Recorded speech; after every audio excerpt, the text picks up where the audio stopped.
Iqiniso elimsulwa. UChief Gaja Buthelezi wabulala abantu abamnyama ukudlula bonke emlandweni wesimanje. Abantu abamnyama ababelwela inkululeko ezweni. Ama-comrade. Ngaphansi kwesandla sakhe nomyalelo yakhe bafa abantu. Amaqabane ethu abulawa abantu bakhe. Ngoba i-apartheid outsourced ukusibulala kuyena. Imali yokuqala inkatha IFP wayithola kwi-apartheid. Omholo oformal ayewazi wawuvela kuhulumeni wobandlululo. Abaphathi steshi bamaphoyisa bakwaZulu ababehlela ukuzosibulala. Umshini wakhe uButhelezi wokusibulala awukaze ushushiswe ngamacala abo.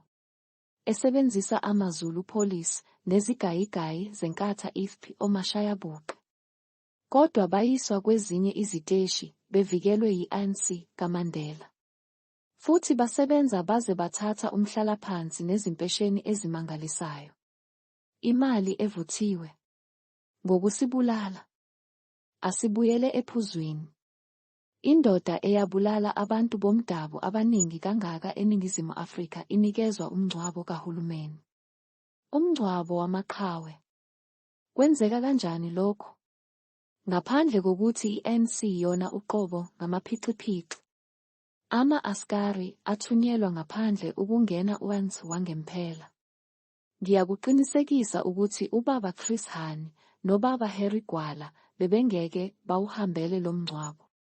Ngoba bazi kahle. Babecacelwe ubunzima nokuzinikela okwenziwa izakhamuzi emzabalazweni wangaphakathi ezweni. Abantu ababulawa uButhelezi ukuze ajabulise abamhlophe. Esebenzisa amandla ayewanikwe ubandlululo apartheid. Sifundani kulokhu bafowethu? Ukuthi wonke umuntu omnyama usopolitiki onsundu owayehambele lo mngcwabo akuyena umuntu wokuthenjwa. Uyiphiciphici, askari, impimpi yobandlululo lanamhlanje. Ngaphansi komyalelo kaButhelezi, kwabulawa abamnyama ukudlula bonke eNingizimu Afrika emlandweni wesimanje.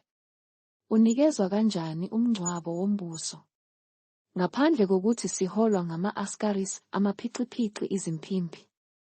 Iqiniso elimsulwa. Asivukeni bafowethu liyahamba izwe.